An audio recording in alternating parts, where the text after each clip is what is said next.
Korupsi kuota haji yang rugikan negara Rp1 triliun, KPK akan panggil Jokowi. Di kasus Palembang, masalah impor gula, nama Jokowi disebut.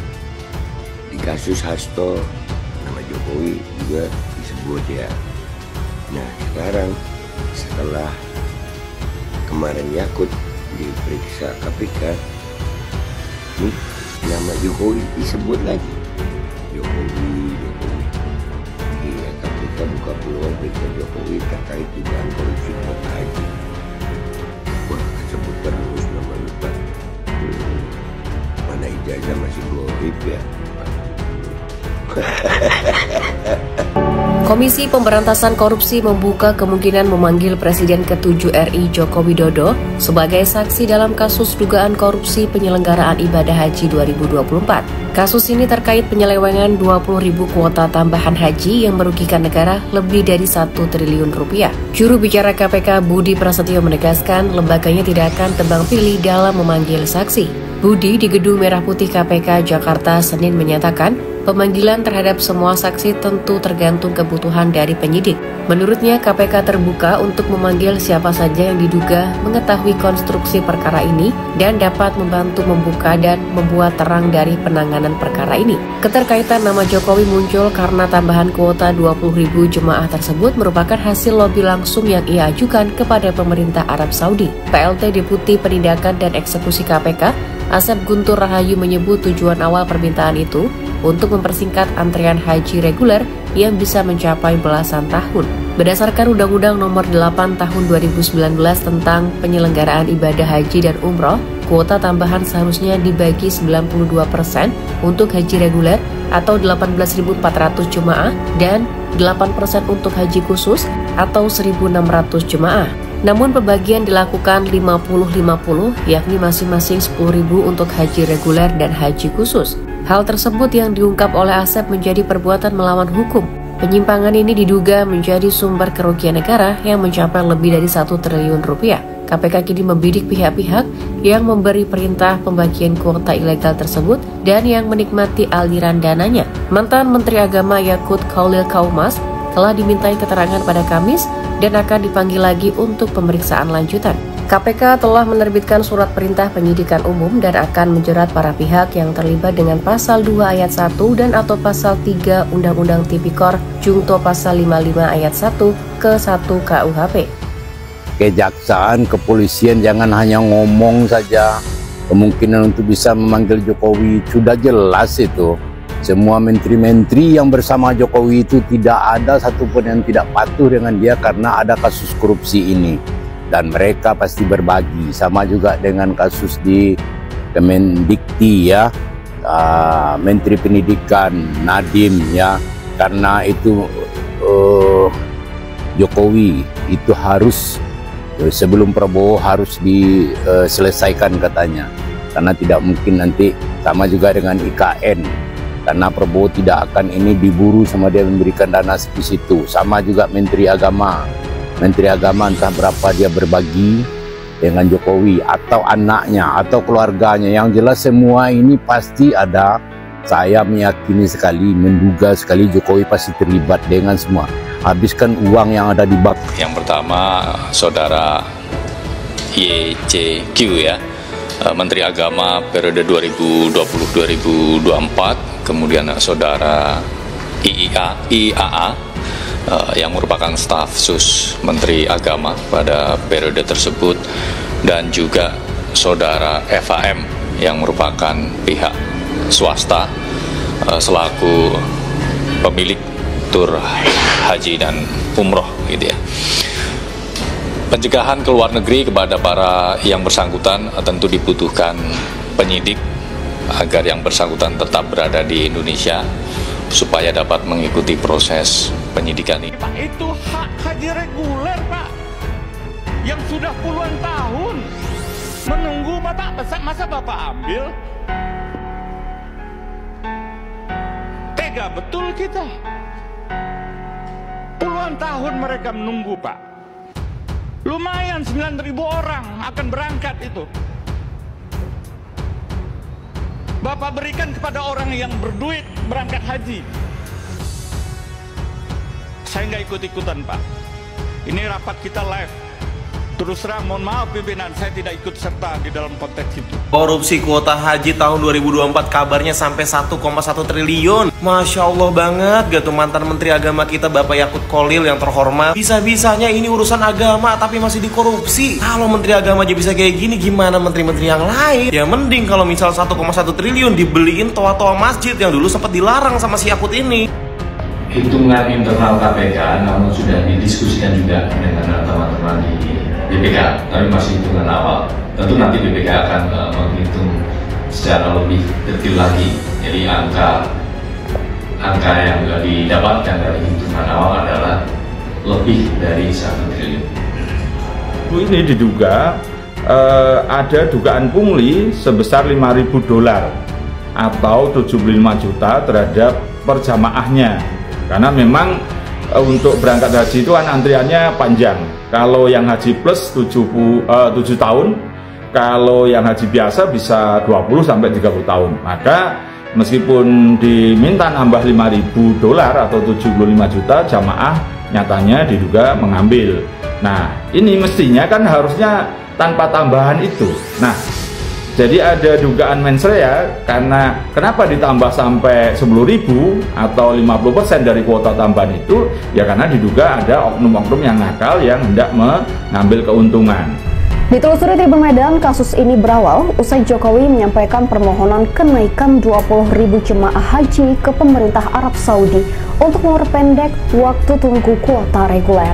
Setelah mendapat persetujuan pemerintah Arab Saudi, kenaikan kuota haji malah terjadi di kuota haji khusus menjadi 10.000 jemaah.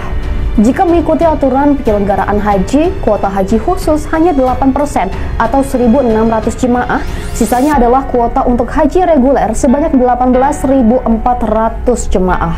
Kebijakan ini membuat pendapatan menjadi lebih besar, namun tak sesuai aturan perundang-undangan yang berlaku. KPK telah menaikkan kasus ini menjadi penyidikan dan mencari tahu siapa pemberi perintah mengubah kuota haji khusus. Ikuti terus berita menarik lainnya. Jangan lupa like dan share seluruh akun Tribun Medan. Ini yang dicekal, salah satunya saudara Yeceki, itu kan. Ini juga disampaikan bahwa kita sedang mencari siapa yang memberikan perintah dan juga siapa yang menerima uang benar seperti itu. Kemudian terkait dengan adanya SK yang ditandatangani saudara Yeceki seperti itu ya. Ini apakah ini sudah akan menjadi potensial suspek gitu ya, seperti itu. Nah, itu menjadi salah satu bukti. Jadi kita kan perlu banyak bukti nih. Salah satunya sudah kita peroleh. Itu tadi surat yang Mbak sampaikan. SK ya, SK yang Mbak sampaikan itu SK itu sudah kita peroleh dan itu menjadi salah satu bukti. Tentunya kita harus mencari bukti-bukti lain yang menguatkan dan juga kita akan memperdalam bagaimana proses dari SK itu terbit gitu. Karena pada umumnya pada jabatan setingkat menteri yang bersangkutan apakah memang merancang SK itu sendiri atau SK itu sudah jadi gitu ya. Ada yang menyusun SK itu kemudian istilahnya disodorkanlah kepada yang bersangkutan untuk ditandatangan. Nah, ini yang sedang kita dalami gitu kan.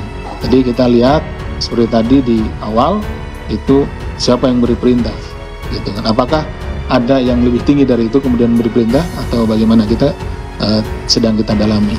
Ini justru dari tingkat dirjennya gitu, dari bawahannya, di mana mereka kan awalnya sudah ketemu dengan asosiasi ini, asosiasi yang tahu bahwa ada penambahan kuota sebesar 20.000 yang seharusnya berdasarkan undang-undang itu 98% untuk haji reguler dan 8% untuk haji khusus. Kemudian mereka dengan berbagai macam alasan, berbagai macam reason gitu ya, akhirnya dibagi menjadi 10.000 untuk haji reguler dan 10.000 untuk haji khusus, artinya 50% dan menyalahi atau tidak sesuai dengan undang-undang yang ada seperti itu dan dibuatkan SK-nya.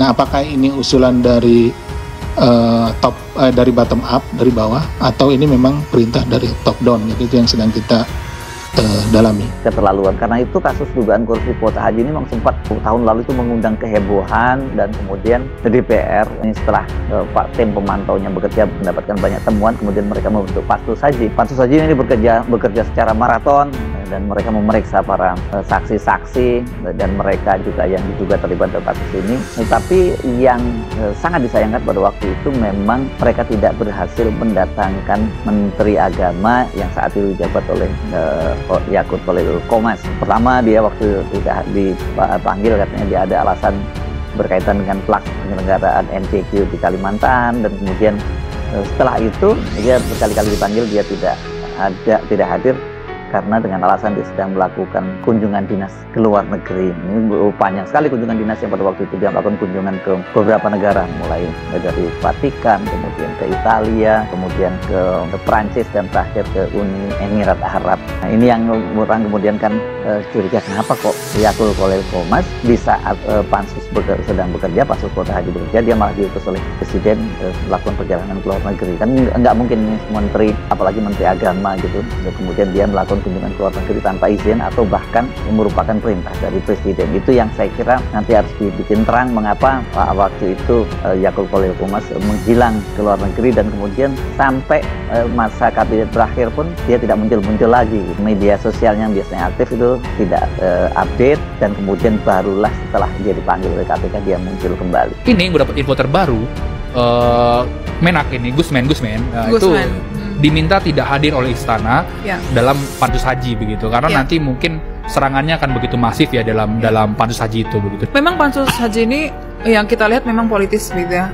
karena waktu itu inisiatornya salah satunya adalah Muhaimin Iskandar ya, PKB, kemudian ini kemudian pertarungannya kepada perebutan Menteri Agama nanti. Ya, peran istana itu memang ada, jadi memang Gus Yakut ditugaskan untuk keluar negeri gitu ya, ke Prancis, kemudian belakangan juga diperpanjang ke Dubai gitu untuk apa ya namanya, kunker sampai di akhir masa Pansus Haji ini berakhir. Karena Pansus Haji ini kan mereka targetnya tanggal 29, sedangkan Menak baru pulang di Indonesia dijadwalkan sampai tanggal 28. Muter-muter terus. Gitu.